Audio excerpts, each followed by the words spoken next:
Thank you to Hopeful Mama and Emily. I know we started this conversation many months ago. Personally and professionally, I often say my worlds collided at Not That Too Small. So as you mentioned, I'd worked in nonprofit and then personally experienced our own loss. And that's kind of what's really brought me here. But in full transparency and in full honesty, it was probably my journey and still is to this day with infertility that I would say is something the hardest and still something I'm processing. I've had a community, but too small almost since the beginning of our loss, but I didn't have a community during our infertility journey. So just like I would say at our No Foot Too Small groups and this group, I'm not glad you're here. I wish none of us were here, right? That's the reality. So I hate to start by saying that. However, I am glad you found this space with Hopeful Mama, hopefully with some of the stuff I'll share tonight that community and support are really powerful. They were for me, and that is my hope for you. So while I hate that any of us have to be in here or have this journey, I do hope that you find the support and community. I wish something like Hopeful Mama would have existed 15 plus years ago for me when I was just beginning that journey. So with that, I'm going to talk a little bit about the No Foot Too Small mission tonight. We kind of called it a journal activity.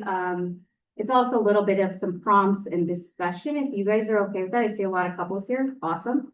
It doesn't have to be that way. But I find some of, even in the loss space, infertility, actually infertility even more so, but somebody else had words that my heart like couldn't express yet. And so sometimes hearing somebody say something was really helpful to me. So when and if you feel comfortable, we'll probably have some like quiet reflection, but then I will invite you to share as you feel comfortable. If that's not something you're comfortable with, that's okay too. But just know, I think that's a good opportunity in some of the things that we'll discuss. And then hopefully wrap up with some practical tips, tools, ideas, things that have been helpful that I've learned in my own journey and in our own space. So I'd love this to still be super somewhat informal. That's a little bit my style. So please speak up, ask questions, piggyback off of something that somebody says. Again, to me, more than anything, I think Hopeful Mama and No Foot Too Small are community. And so that's how we can help build that is to share in our experiences. And so I know it can be a vulnerable space, but so like she said before, No Foot Too Small is where I've met, we call it the worst club. It is not a club anybody wants to be a part of. But I truly have found some of the best people, and that continues to be true with everybody I meet. So I'm excited to get to know some of you more better tonight. And I'll be available for questions afterwards, anything. I'm still very local as well. So with that, I'm going to jump into the No Foot Too Small mission.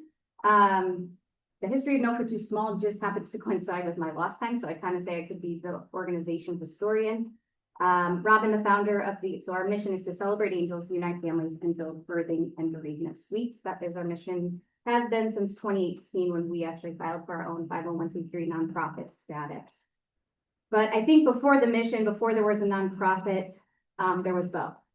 And so Bo is the reason that No Foot Too Small exists. The founders, Ryan and Robin, lost their son, Bo, at 16 weeks. Robin captured this picture. She has only one footprint. She told her husband, hold this. This is all the proof that I have, right? And so wanted to validate his life.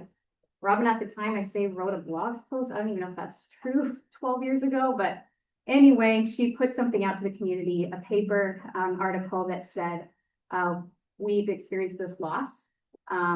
We celebrate our living child, and if this child was here, we would celebrate him. He's not, but we're still going to choose to celebrate. So she wrote in the article, we can't be the only ones that have experienced loss, but it seems like nobody's talking about it. And so I read that article. My loss happened to be not too far after Bo's. Bo's was in January of 2013, and we lost our daughter in May of 2013. And when I read that article, I finally felt seen because there was finally somebody like me. I'll share a little bit more about my story later, but our friends and family, and I'm really grateful, showed up for us and our loss. And so I think having that community is important, but having a community that gets it is another space that's really important. Both are great. And if you have neither, it's really hard too. But reading those words finally felt really seen. Our stories were very similar. I reached out and attended what was that first benefit. So it was called the No Foot Too Small benefit. And we do have bracelets at our groups that say there's no footprint too small that can't leave an impact on the world. I would go so far as to say you don't have to have even a footprint, right, to know that there was a life that has an impact. This just happened to be the starting story. So I attended that first benefit, fragile out of grief, and in a room there was 11 families, 12 angels, there was a set of twins, that we celebrated that night. That was 12 years ago, and just this past, we raised $10,000, gave it to March of Dimes, thought that was it. There was really never an intention of a nonprofit. But people in the room asked Robin, we're going to do this again, right? We said, sure, we can throw a party for our angels every year. And just this past Saturday, we celebrated our 12th annual gala now. We celebrated thousands of angels over these years. The total is still coming in, but hopefully a little over $300,000 that we've raised now to further the mission that is to celebrate, unite, and to build. And so again, we just kind of, Robin would always say, I think the growth we've seen is very organic, and it's because of an unmet need. There are support groups. I ran them professionally for a living before, so I'm not saying anything bad about them. But I do think what we do at No Fit Too Small is uniquely different in how we build communities. So, for example, the very first support group, the hospital asked Robin to run a support group. They said, you can have the basement of the hospital. She said, thanks, but no thanks. We're going to go to a restaurant. We're going to sit like, well, it doesn't matter, you guys and girls, but we're going to sit as women and men and share drink and food. And we're going to treat this like family and friends, not that we're patients and something is wrong with us. This grief is very normal. But it's really hard in a culture that doesn't want to talk about it. So I do think she's had a beautiful vision for the organization, and I do feel privileged just to be kind of a small part of that. But that's a little bit about the history of No Fit Too Small. I could probably answer any question you want later. But again, our mission is to celebrate angels, unite families, and build birthing and bereavement suites. I won't be speaking to the birthing and bereavement suite piece too much tonight. But again, happy to answer any questions. So yeah, that's me. My title is Director of Family Support. More than anything on my business card, I just want matchmaker. I just like finding families with similar stories and connecting them because there's a lot of rarity within our spaces. And Robin was that for me. And so early in my grief, that was really important, is to just, I felt so alone in that. And so uniting families is what has impacted me the most. And it's what I enjoy the most part in my job. Is just connecting them. And that's not always necessarily on loss type. It can be on geographical location, loss type. Hey, these people seem like they get along. Let's introduce them. So I do very much enjoy that, happy to do that for anybody. And a big part of what I do is 106. We don't call them support groups, we call them moms group and a men's social club, trying to kind of remove the stigma around that we need support. And so we do those in person and virtual. Those are all on our website. I'll talk a little bit more at the end about some of those. But again, super passionate about that space. It's a little chunk, big chunk of what I do, I guess. And then our birthing and bereavement suites, like I said, I'll just mention a little bit. It's really a sacred space, a place for privacy, peace, and healing in hospitals located away from labor and delivery. In my own story, I checked into labor and delivery knowing my baby wasn't going to survive. And so I was with the Sound Healthy Baby Prize. We now build what's more like a suite, a spa, a hotel, away from labor and delivery, where families can experience kind of, again, that privacy and space. So we have 4 partnerships that we've already completed that, and many more. All right. So I think the first topic that Emily had originally sent me was a conversation led by No Fit Too Small.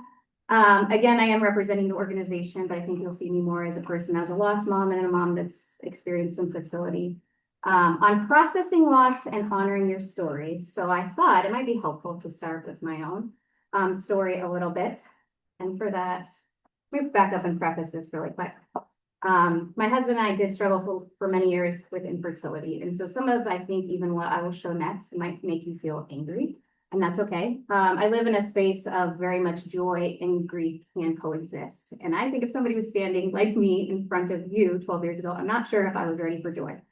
I don't know for many years if I was ready for that after a lot, and even after subsequent children that we did have. So I want to preface that I understand any emotions and feelings are totally normal and acceptable. But I also do hope and think it's maybe a story of one of hope and joy. And one thing we do at No Fit Too Small is be inclusive and authentic. And so we're super inclusive of all loss, and we're super authentic in who we are. And so I also want to just be truthfully me and my story. So again, I've been in that journey, so nothing will affect me, how you might feel. This is a little bit about my story. So my husband and I are on the top quarter. That's the first benefit that I just mentioned at No Foot Too Small. But prior to that, we had struggled for many years with infertility. At the time, I was super private about that story. Went through some surgery, didn't tell my mom. I think our friends and family were starting to suspect it looking back, but nobody in our circle seemed to be struggling. So it felt really isolating and really alone. I don't think the world quite talked about it. Not that they're great now, but getting better. But I don't think there was a lot around me, or at least within my circle. So I carried that journey very privately and struggled a lot.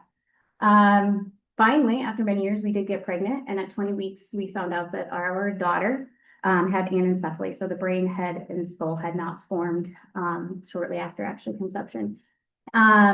And to say we were blindsided would be an understatement for me. I think, yeah, I knew loss could happen, but I kind of felt naively like I carried my cross, and that was infertility, and now nothing could blissfully happen. Certainly not at 20 weeks. You know, you're safe at 12 weeks, all these things that you're told. And so receiving that news, like I said, was blindsiding to us and shock. It was Memorial Day weekend.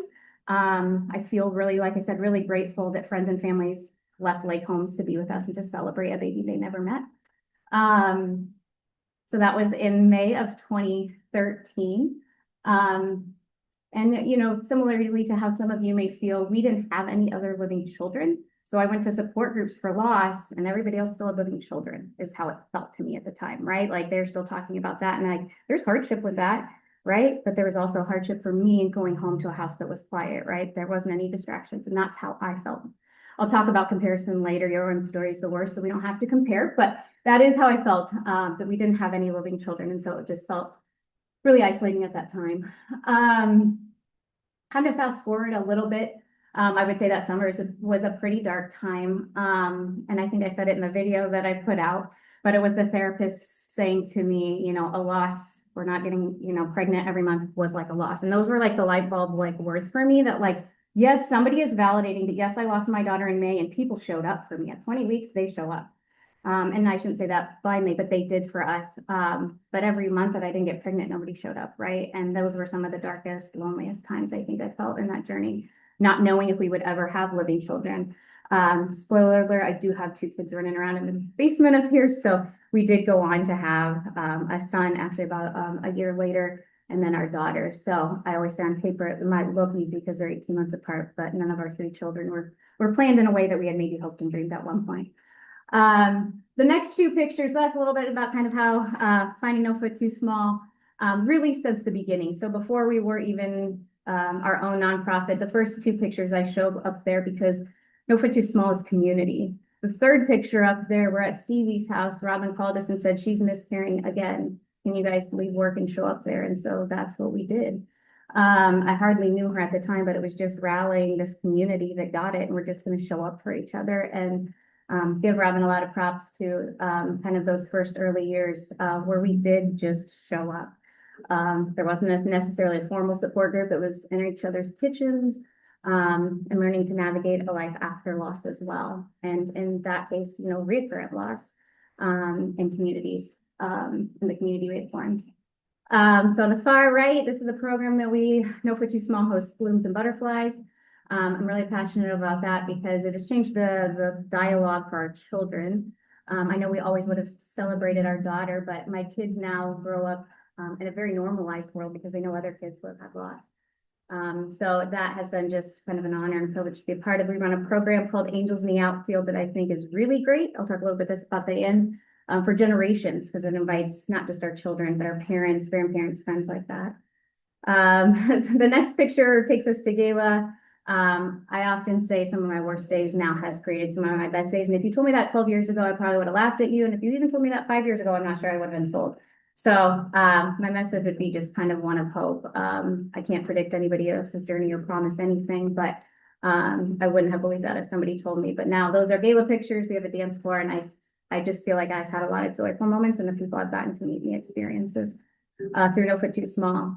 Became super passionate. We started launching golf tournaments in, oh, I don't know what year it was, but it was when Ryan said to Robin, we should do more for dads. And she said, we, this was an organization that had no full full-time staff at the time. She was doing another full-time career. And he's like, well, yeah, we should do a golf tournament. So the first year was called Dude's Day. It's now a little more inclusive, but we do 5 different tournaments all around the state. And it is my probably favorite event. That's my husband, actually, his grade school friends there showing up for us.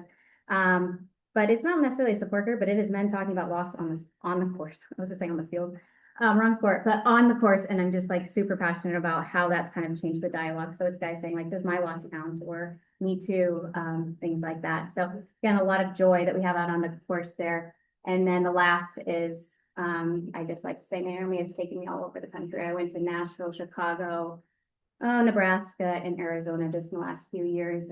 So we like to say, no foot too small, and I believe it to be true of my story. If we do nothing other than change the dialogue on pregnancy and infant loss, then we will have won. Because there's so a long way to go in that. So I feel super passionate about, while our mission is to celebrate, unite, and build, changing the dialogue will probably be the most important work we do in our lifetime. A little bit about my story super fast, and the more passionate I am, the worse I get. So you can say, repeat, back up, did I hear you right? Anything like that's fine, but that is my story, and that is who you're stuck with for a little bit tonight. Jumping into kind of a guided journaling reflection activity to help participants connect with where they are at emotionally. I'm going to jump into, it's a podcast video a little bit, but these are actually words. Jenny Albers is her name. She's a great writer. But it's about inclusivity, and I think, and all types of loss. And it's something that I read at the beginning of every support group or moms group that we offer. And in the podcast we got to do with her, instead of me reading it, we asked her to read it. So I'm just going to have her play her words. If you'd like to start journaling, reflecting, writing at any point, feel free to do so. When women discover that I lost a baby during the 20th week of pregnancy, they will often open up to me about their own loss experience. If it occurred earlier in their pregnancy, they tend to reduce its significance by saying they were only 6 weeks, 8, or fill in the blank weeks pregnant when their loss occurred. They usually follow up that only statement by saying something along the lines of how their loss doesn't compare to mine, or how they can't imagine losing a baby after the first trimester of pregnancy. I guess sometimes it's just easier that way. And when hearing of someone else's full-term loss, I've considered how much worse it might have been to lose my baby at 40 weeks instead of only 20 weeks. But that's where the problem lies. It's in the comparison. And thinking that one pregnancy, one life, is more significant than another based on its duration. It's in thinking that the loss of a baby who is too small to be seen is less significant than the baby who is big enough for a crib, but was laid past it instead. The truth is that my losses are no more or less significant than anyone else's. Each loss experience is unique, to be sure. My two were. But no matter if we're talking about an early loss or a late loss, I've missed out on the same things as every other loss mom. I've missed a lifetime of getting to know 2 of my children. I've missed milestones and celebrations. I've missed the mundane moments that would have made up the majority of memories with the 2 babies who didn't come home with me. There was a pregnancy that had already progressed to 6 or 8 or 20 weeks along. There was already life events by 2 pink lines, the same pink lines that had already alerted a woman to her role as mother. There was already the sound of a heartbeat, whether it beat for a day, a month, or longer. There was already a connection between mother and baby, and there was already love planted deeply in a mother's heart. A love that had already begun to grow from the moment the first sign of life was displayed in the once empty window of a pregnancy test. It doesn't matter if the pregnancy only lasted for a few weeks. It doesn't matter if it was an early loss or a late loss. What matters is that there was already a baby who was loved immensely, and love cannot be measured in weeks. A love that can't be measured in weeks is really like the whole point of that story. And so I hope that resonates with you. We have a lot of families that will come to our groups, and we support all types of loss, inclusive of all loss, embryo loss, the infant loss up to the first year of life. And certainly those are really different experiences, but in our space, we just really try to minimize the comparison because the gestation in weeks don't equate to love. That's how, I feel. And I think she just does a really beautiful job of speaking to that. I want to take a moment too on this note for a second, because there's a lot of men in the room, and I don't know, can we just get a round of applause for a second? And the reason I say this Esteemed women are great, but she speaks to women. So I just wanted to like kind of take a step back here. This is a soapbox I have. It takes two to have a baby, but when we lose, it seems like it only impacts her. Or a lot of times there's a lot of attention around a mother, right? And experiencing her loss. And certainly there are physical things happening to her, but it doesn't negate that that's a child you lost too. So I just want to give up props to a lot of you that are here tonight. Because again, I think that's still kind of missed in our culture and society. So I see you, we support. That's why we do special groups just for dads and loss too. So just wanted to mention that, especially as she spoke kind of specifically to a mother's love, but I think that's father's love too. So one of the things I want to talk to, we're going to jump back and forth just a little bit, but kind of to this practical tools for managing emotions, because this goes a little hand in hand for me, and triggers in infertility and treatment after loss. So I'll get some more of the practical tools, but it was this managing emotions that really stuck with me. I think generally speaking, most people don't know how to speak about their emotions. And probably a lot of that comes from our childhood, that we were mad, sad, angry, or happy. But even as a child, we have limited vocabulary. And so I think sometimes in this space, it's really tricky because there's a lot more emotions than mad, sad, and angry that we feel. But if you haven't been taught or you haven't spent some time, it's hard to identify. And so if you can't name it, I think it's really hard to process it. So that's why I'll say a little bit about that. Brene Brown has a great book on emotions, and I love this one. So it's categorized, and she's a great author if you haven't read it, but I think it's a great tool for couples, and this can apply to the workplace, couples, any kind of communication, but it categorizes them in, for example, places we go when things don't go as planned, right? We're not just mad and sad. We have disappointments, expectations, regret, discouragement. You can't manage the emotions if you don't know what they are. So starting by naming them and recognizing them. And I think not shaming yourself for it too. I think it's easy to say, the rest of the world might say like, oh, you should be happy about this or something else, right? They take us to a place of comparison. And all of the emotions you feel are totally okay. They're totally justified. And so again, when you start to name them, you can process them, and then you can hopefully find healthy ways to deal with them. And I'm not saying that's easy, but I just do think that's kind of one trick I've learned along the way. On this topic, I'm going to jump to David Kessler's video. Underneath anger is pain. And here's the thing about anger. So many of us have had anger demonstrated unsafely. I have an online grief group, Tender Hearts, and I will even sometimes demonstrate anger with like hitting a pillow or something. And we're all on Zoom, and someone goes, I feel unsafe. And I'm like, you can't really get hit here. But we've got such strong imprints of unsafe anger.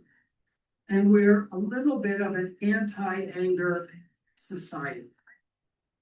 Because we just haven't released it safely and had it demonstrated safely.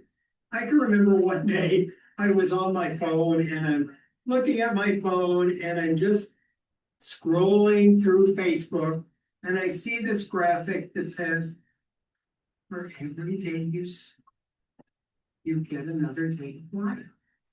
And for every day you're angry, you lose a day of life. And I remember going, well, that pisses me off. Oh, darn it, lost another day, rats. I think it's okay to feel angry, and that's normal. And again, when we try to suppress it or somebody tells us not to, we usually don't handle it well, right? It comes out a little bit more sideways. And so, again, when we get some more reflection and discussion time, I just wanted to open up, like, again, all of the emotions, all the stages of grief are very normal. And that being one too that we just don't talk about as much. And I put a bunch of prompts up here. So I'd say use this time for you, right? We all have the same amount of time in the day and we're all really busy. So if it's best for you to write and journal yourself, do that. If it's best for you with your spouse or significant other to talk through the questions, or you just kind of want to talk with others around you, please do so. I'm just going to give an example. Again, I think when I did actually a lot of journaling right after we lost our daughter. And it was actually helpful to go back and reflect on that. So even if you're not a big journaler, I think it's a great practice from time to time. It's a way for us to kind of get that out. And it's also your story, right? And so wherever you're at, even in your journey and story, it does become a part of us, right? And so Again, I'll just read through these kind of quick, and you can either pick one that speaks to you, write about one, discuss those around. But what I create and support is when a person said blank, I felt blank. I don't understand my partner's blank. I wish people just understood. I need. The most helpful thing was, the most hurtful thing was. I feel I can't tell anyone, whatever that is. I parent my baby by blank. I resent, let me tell you, I've had a lot of resentment.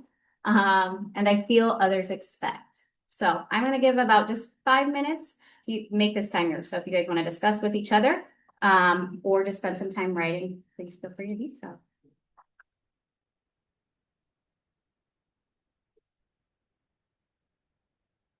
All right, I'm going to share. I'll start by being a little vulnerable because I think vulnerability breeds safe place to say the hard things sometimes. Early after my loss, I needed to talk, needed people just to listen, but I didn't know how to tell a story about a baby who wasn't there. That's the truth, right? I knew that I needed to tell that birth story. I needed to tell that experience, and I had the people around me to support me, but I just didn't know how to say, that's what I need. So now that I know that I need that, it's easy to go back, but I encourage you as you figure out what you need to be able to say it. So that was something I know now I needed. One of the most hurtful things was when people said nothing. Saying something wrong still stung, but at least they tried. That's a big one more. I mentioned my sister-in-law as one too.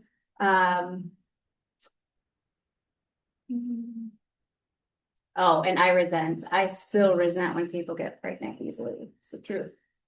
I still feel that way. I might need to work on that, but that's the truth. That's how I feel. Or when somebody complains after what I think is a very short amount of time, I feel resentful. So I shared a few. Is there anybody else who would like to share this prompt or anything else that we kind of talked about so far that you wanted to piggyback off of?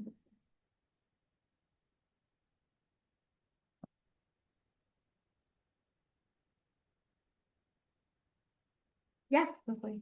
Well, I have a good list. I was very grateful.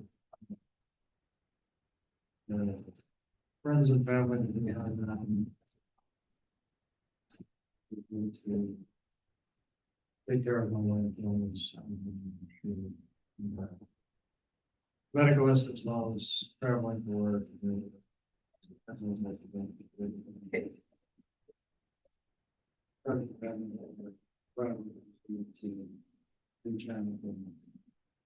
Sports. I'm gonna go on that. I resent, like, I had an ectopic pregnancy, that's what happened, and I resent like a whole bunch of things. Like, first I did methotrexate, and then I did like course of letrozole, and I did not tolerate either medication very well. You know, like, I'm just resting like for 2 weeks, and at the end of it, my tube ended up bursting anyways. So I had to get the surgery, and that's just made me so angry because I'm like, I just should have done this the first time.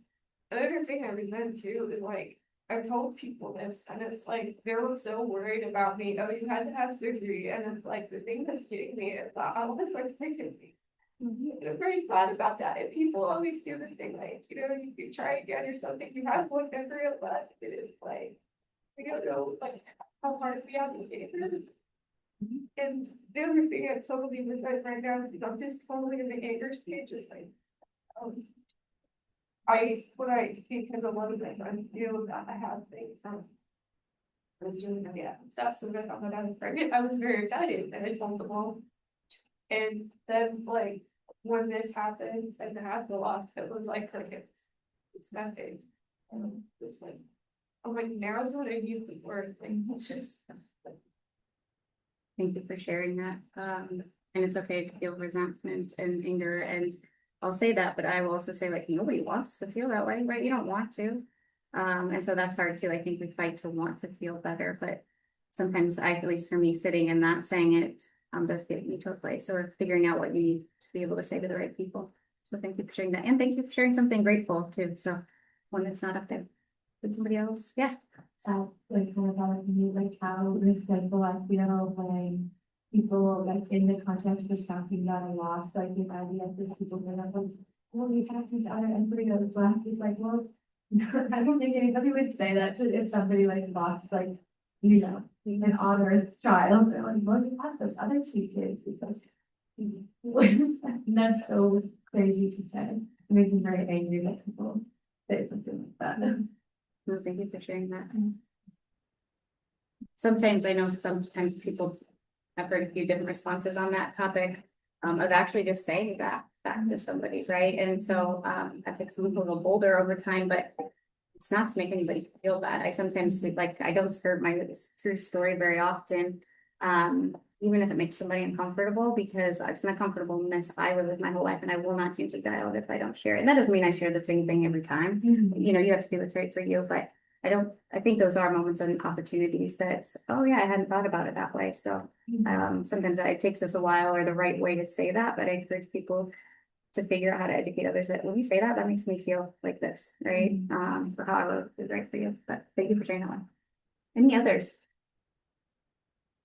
I've got one online that says, I resent how many people called my babies clumps of cells even after I saw their forming bodies.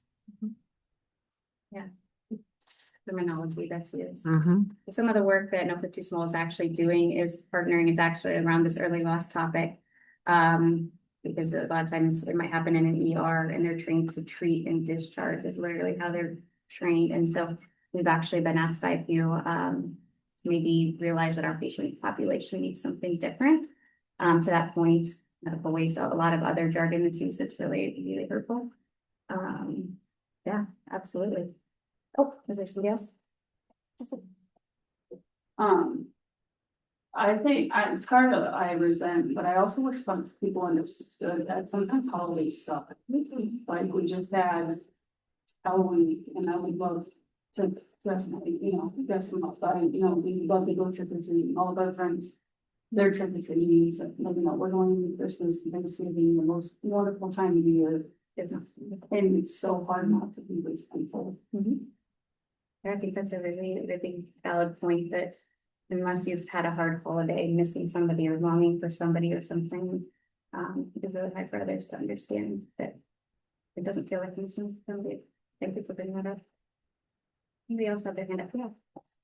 I'm gonna do two quick ones. I feel others expect after the apparent miscarriage just to keep trying, and just keep trying.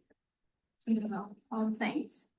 And then I would say that I resent not sharing in the early pregnancy that we're pregnant.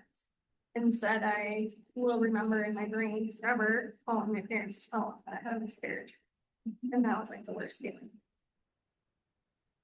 There's two things I'm not planning to get into tonight, but something we do in our space and I feel really passionate about that you mentioned. And one of those is sharing, right? When you share, and that's obviously your personal choice. And you have a lot of discussions around that. I will tell you my own story. When we got pregnant with my son after our loss, I told that day to everybody. And I even had some like single backgrounds. Like, are you supposed to tell people? I'm like, you don't know. But I said, I am pregnant. I am pregnant today. That is true. I know there is no safe time. I lost at 22 weeks. And I also felt like I'm going to need the support if I have the loss. So for me, that was the right choice. But that obviously is really hard to different for everybody. But again, just knowing, wishing you would have done or, something like that, different. Also on that topic, I just want to kind of mention in case I forget, in our space, we really encourage naming, and I don't know where everybody is at in that space. It's not a requirement, nothing is, it's your own journey. But naming can also be really difficult too, right? Sometimes naming the baby then comes with a more real piece. Sometimes deciding a name, even if you don't know the gender, there's a lot of things around that, but I'd love to talk with anybody about that. We had a lost mom whose therapist told her to name. She's like, it was an early loss. I don't know. She's like, I'm not sure. And then she said, I came to an open too small group and everybody had a name. And that's when I decided it was time for us. And so that journey for everybody's different and it's never too late. You can do that years later. But know that sometimes I think that comes with a different layer of hardness. But sometimes it gives those around us a name and that can be helpful. So I won't soapbox that anymore, but that is how I feel about that. Again, no judgment, whatever you do is right for you. So, all right. I think anything else anybody wanted to share? Thank you guys for jumping in and sharing that. We're going to end kind of speed here through the end really quick, just for a few practical tools. Has anybody seen Pregnancy After Lost Commandments? Anybody seen this? Is this new to you guys? This is really big, so I'll talk about no small lunching. We do a pregnancy after loss support group. So all of our other groups, come talk about your losses, all are well, few things. So we do a first trimester virtual group, and second trimester, third trimester, fourth trimester, infant NICU SIDS group. So those groups and then our in-person groups are super inclusive of all loss. So that's a little bit of kind of the makeup of the groups. But we did launch a virtual pregnancy after loss. So you can come and talk about your loss, but it's also intended to talk about how am I going to get through this pregnancy, right? I'm high anxiety, all these things, like I need different care, I need a space to normalize it. I'm not excited right now and everybody is, all the things. So anyway, this comes up a lot in this group space. So I'm just going to read through them because I do think they're great, right? Like pregnancy after loss was hard for us, for sure. I chose to, for me, I had to lean into moments of joy because the joy wasn't going to dictate what happened, even if I lost again. But these are some really good ones, just kind of meditation or reflection things. But today I'm pregnant and I love my baby. I am pregnant with a healthy, growing baby until I'm told otherwise. My past is not my future, and previous losses do not mean I will have future losses. Just because someone else is having a loss doesn't mean I will. Miscarriage and loss are not contagious, but fear can be. Hope does not make bad things happen. I cannot jinx my pregnancy by getting my hopes up or telling somebody about it. I feel really strongly about that. We think that we're going to be like less sad if it happens again, but I don't think that's true. I think we're still sad, right? You can't jinx it. Though we might think that and our brain might tell ourselves sad. There is nothing I can change with worry. Worrying about what is not in my hands does not prevent it from happening. And if it happens again, God forbid, or whatever you believe, I know I can survive because you have. So I think those are just really true affirmations that a lot of our moms have felt really helpful with families of like just speaking that truth to yourself when you're feeling all of the things. So just that's a tool I think is really helpful. And I talked a little bit about kind of our group. So in your packets, that pink flyer, if you flip to the back of it, there's a QR code on there. And if you go to that, that's kind of how you join our No Foot Too Small community, and you're all very, very welcome. And by joining it, it means putting in your contact information, sharing as much or as little about your story as you want. There's no requirement there. And then what No Foot Too Small was, what is important as we scale as an organization, is Robin was a stranger on my doorstep. And so we will have another lost family reach out to you and say, me too, and here's how to get involved with us. So you will get a response from somebody on our team that has experienced loss, just welcoming you into our community in whatever way feels right. So again, we kind of customize those by where you're at, what your loss type might be, just to kind of find you the best support. Again, we are community. I shared just a family quote on there that a lost family, actually, her husband called me in his work coat room after they found out they were losing. And he said, I can't get her into a therapist. I don't know what to do. And the next day they said, thanks for talking with us tonight. I thought we needed support, but what I'm finding is we need community, and No Foot Too Small is that. Whether No Foot Too Small is your community or if it's something else, I do believe that is true. There's a lot of different supports, and we do a lot of support resource referral. But community is what has changed it for me, and that's something they felt within just a few hours. So something I'm super proud of. Again, joining our database, these are just a few things. We do a lot of different things, but I'm not going to get into that. We have a lending library program, so all the books on the table there are there for the taking.